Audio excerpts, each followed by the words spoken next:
Olá, amigos! Sejam todos muito bem-vindos ao canal. Nós hoje temos a proposta de abordar o capítulo 6 do livro Jesus no Lar, que traz para a gente o título Os Instrumentos da Perfeição. Então vamos já começando com a primeira fala do capítulo, aonde Neio Lúcio nos narra a seguinte história. Naquela noite, Simão Pedro trazia à conversação o espírito ralado por extremo desgosto. Agastara-se com parentes descriteriosos e cruéis. Velho tio acusara-o de dilapidador de bens da família e um primo ameaçara esbofeteá-lo na via pública. Então, nós temos a narrativa dessa condição emocional de Simão Pedro dentro do âmbito da reunião com o Cristo, e temos alguns aspectos que nós pensamos daí aos quais achamos bem interessantes. A primeira questão é por que Neio Lúcio utiliza a ideia de espírito ralado? Essa é uma ideia que não é muito comum de vermos no contexto doutrinário. Então, por que Neio Lúcio descreveria a condição de Simão Pedro dessa forma? Pensando nisso, nós fomos em busca da origem do verbo ralar e encontramos no latim radere, que significa riscado, arranhado, né? Então é uma ideia que já evoca fricção, que evoca atrito, para que dessa fricção, desse atrito, então surjam os sulcos que serão narrados como o aspecto ralado. Um alimento ralado, ele encontra-se em partes pequenas. Um alimento ralado, ele tinha uma forma original que foi perdida. Então, a ideia de um espírito ralado evoca o ser espiritual, cuja estrutura emocional, os propósitos, as crenças, os elementos que o motivaram foram esmagados, foram despedaçados. E aí é o relato da fragmentação de um ser. Percebam a profundeza da proposta, dessa proposta, né? Então, Simão Pedro, ele trazia marcas profundas. E ele não estava mais em uma condição tão integral quanto aquela costumeira. Algo havia ocorrido para que, que esse movimento tomasse conta do, do espírito, da essência de Simão Pedro. Mas vamos prosseguir, porque a próxima condição que Neio Lúcio nos apresenta, que aliás ela é consecutiva à ideia do espírito ralado, é o extremo desgosto, que é, em tese, nessa construção, a causa que dá origem à consequência do espírito ralado. Então, no nível emocional, desgosto, ele vai se vincular a uma emoção de pesar. Desgosto ele se vincula com a ideia de tristeza, de mágoa, de ressentimento. E vamos lá, a causa desse conjunto geralmente está associada a ações ou a palavras de outras pessoas. Mas é necessário que a gente avance no texto para compreender quem são essas outras pessoas que produziram esse tipo de efeito na estrutura psíquica, na estrutura espiritual de Simão Pedro. Então segue o texto dizendo assim: guardava por isso o semblante carregado e austero. Quando o mestre leu algumas frases dos sagrados escritos, o pescador desabafou. Descreveu o conflito com a parentela e Jesus o ouviu em silêncio e indagou: e o que fizeste, Simão? Sem dúvida, respondeu Simão Pedro, reagi como devia. Coloquei cada um no lugar próprio. Anunciei sem rebuços, ou seja, sem disfarce, as más qualidades de que são portadores. E faremos outra pausa aqui, porque nós já começamos a perceber quem é o verdadeiro responsável pela condição espiritual de Simão Pedro, simplesmente observando o trecho que acabamos de analisar, de ler. Porque, do ponto de vista do debate público, nós podemos, com certeza, a partir das afirmações de Simão Pedro, nós podemos dizer que Pedro mostrou-se vitorioso, como de fato ele mesmo narra. Ele usou argumentos que não nos são descritos, mas ele se utilizou desses argumentos para conquistar a razão daquele debate, daquela celeuma, daquela discussão, saindo, portanto, vitorioso dela. Mas eis que surge a verdadeira questão. Acaso queremos nós encontrar razão ou, por outro lado, encontrar a paz? Porque são, vejamos, irmãos, são buscas diferentes. O discípulo ou apóstolo do Cristo, ele recebe de seu mestre ferramentas para a construção da paz e não da razão. E muitas vezes, para a conquista da paz, torna-se necessário abrir mão da razão. Às vezes, pelo silêncio. E ao longo do Evangelho, nós veremos o Cristo exemplificando esse tipo de comportamento, abrindo muitas vezes mão da razão para a manutenção da paz íntima, deixando espíritos equivocados, sem apresentar um contraponto, legítimo que seria, porque aqui tratamos da razão legítima. Notem que é o caso de Pedro. Pedro tinha legitimamente a razão a seu lado. Estava sendo falsamente acusado. Então, tudo que ele faz é expor a falsidade e a hipocrisia. E em fazendo isso, abre mão da sua paz. Invertem-se os papéis. De acusado, assume a posição de acusador. Ou seja, desce ao nível daqueles que antes o atacavam. Passa a ser agora ele o atacante. E é daí que percebe-se a ausência da paz na própria vida, porque agora é a consciência quem o ataca. A consciência daquele que já compreendeu a premissa do perdão, daquele que já recebeu os instrumentos da caridade, do amor, é que não colocou em prática nesse momento.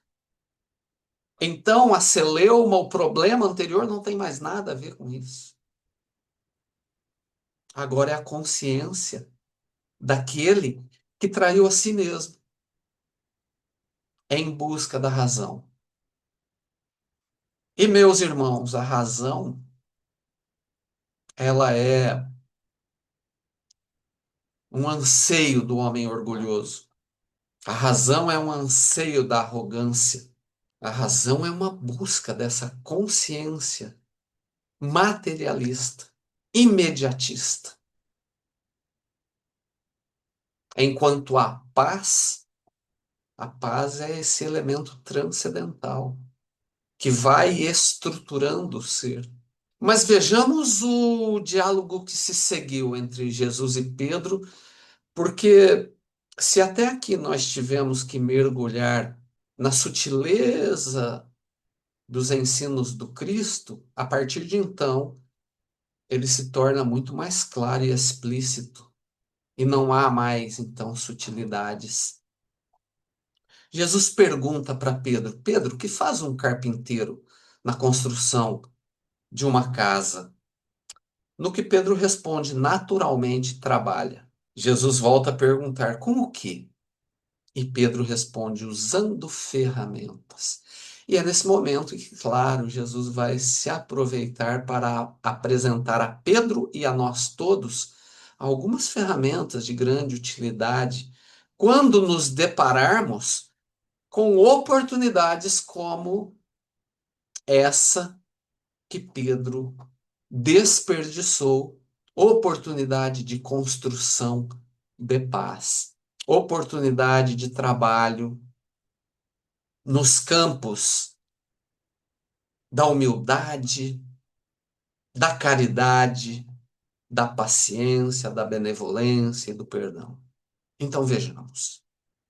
Jesus dirá a Pedro: as pessoas com as quais nascemos e vivemos na terra são os primeiros e mais importantes instrumentos que recebemos do Pai para a edificação do reino dos céus em nós mesmos. Então, aqui, olha a clareza com que Jesus aborda a questão do amor ao próximo. E não é à toa que ele se utiliza da palavra próximo, porque próximo, sim, guarda, é sinônimo de semelhante. E nesse sentido, o objetivo do amor é que ele abranja todo o universo, todos os semelhantes já criados por Deus. No entanto, próximo também é sinônimo de proximidade daquele que está do lado. E aqui o Cristo torna claro que aqueles com os quais nascemos, portanto, a nossa família, são os primeiros e mais importantes instrumentos. Instrumentos, ferramentas que recebemos do Pai. Ou seja, dentro da família, basta procurar aqueles com quais temos celeuma. Esses são verdadeiros instrumentos que são colocados propositalmente aos nossos lados, propositalmente ao nosso lado, para que possamos exercitar algum aspecto da vida do qual ainda somos carentes. E no caso de Pedro, fica claro, são elementos que nos levam à humildade, à paciência, à caridade, à benevolência, ao amor, à tolerância. É aí que a gente começa a entender o espírito ralado por esse extremo desgosto que Simão, que aliás que Neio Lúcio nos apresenta ao definir o estado íntimo de Simão Pedro. Dentro da intimidade, a verdadeira causa que tentamos projetar no outro está, na verdade, no desperdício dessas oportunidades. Desperdício produzido por nós mesmos, a partir da nossa escolha, pela razão, abrindo mão, então, da paz por conta da escolha. O Cristo amplia ainda mais a explicação, dizendo assim: quando falhamos no aproveitamento deles, ou seja, enfrentei aquela situação complicada para que pudesse colocar em prática elementos do meu aprendizado cristão. Então, quando falhamos no aproveitamento deles, essas pessoas com quem nascemos, em conjunto com esses ensinamentos, que constituem elementos de nossa melhoria, diz o Cristo. Olha só.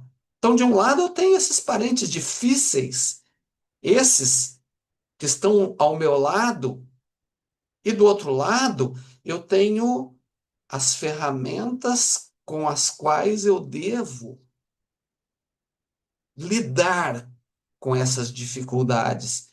E o Cristo nos dirá: quando falhamos no aproveitamento deles, que constituem elementos da nossa melhoria, é quase impossível triunfar com recursos alheios, porque o Pai nos concede os problemas da vida de acordo com a nossa capacidade de lhes dar solução. Então, Simão Pedro, no apostolado, preparava-se para a lida com os homens do mundo. E aonde está a escola? Na família. Nós espíritas, o que fazemos ao longo de uma palestra, de um grupo de estudo, se não prepararmos-nos para lidar, para auxiliar nesse movimento de construção de um mundo de regeneração?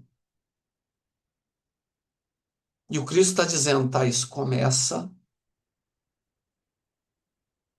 com as pessoas com as quais nascemos. É necessário adquirirmos nessa lida os diplomas de capacitação para que a partir dali possamos ir além. O Pai nos concede os problemas da vida de acordo com nossa capacidade de lhes dar solução. Então, a cruz que eu carrego é compatível com a minha capacidade. E no âmbito familiar, então, estão meus primeiros desafios de administrar essa cruz. E se eu falho nesse universo mais íntimo, imagina como vai ser fora do seio familiar. Gente, trocando em miúdos, aqui tem a ideia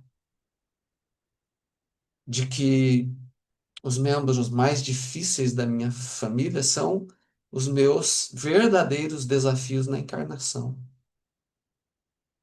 E se eu conseguir resolver essa dinâmica, a minha encarnação foi um sucesso. Tudo que eu fizer a partir daí, não queremos desmerecer, né, uma atividade fora dessa seara, mas tudo que eu fizer a partir daí é lucro, vai além. O que não dá é para tentar projetar só fora desse núcleo as minhas atividades e deixar relegado esse campo para um segundo plano. Porque esses são nosso verdadeiro desafio. Daí ele vai dizer o seguinte, ó, os parentes próximos, olha só, isso é literal do texto, tá? Os parentes próximos, na maioria das vezes, são o martelo ou serrote, ferramenta, que podemos utilizar a benefício da construção do templo vivo e sublime, por intermédio do qual o céu se manifestará em nossa alma. Então, o que é mais claro que isso? A gente está orbitando em torno dessas ideias que são a máxima do capítulo. Segue o Cristo dizendo assim: enquanto o marceneiro usa suas ferramentas por fora, do lado de fora tem ferramentas. São esses espíritos familiares, membros da minha família, pais e mães, tios e tias, primos e primas, irmãos e irmãs, sogros e sogras, filhos. Enquanto o marceneiro usa suas ferramentas por fora, cabe-nos aproveitar as nossas por dentro. Olha só a clareza. Eu já conheço a ferramenta da caridade, então vamos aproveitar aquilo que eu conheço. Porque, gente, nós não estamos aqui para dizer assim, nós conhecemos a ferramenta do amor. A gente não conhece, a gente tem um fragmento dessa ferramenta que já é posse nossa. A gente não consegue amar plenamente, mas a gente já consegue amar em algum nível. Esse é o desafio.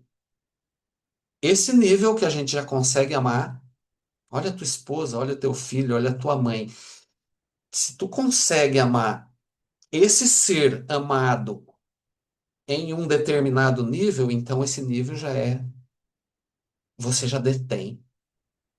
E o objetivo é expandir esse nível com o qual você consegue amar essas personalidades, expandi-lo para esse pequeno grupo. Então ame o pai, a mãe, os irmãos, a esposa e os filhos. Conseguir equalizar o meu amor nesse conjunto, vai para o sogro, para a sogra, para os cunhados. Ah, ficou mais desafiador, né? Essa é a proposta.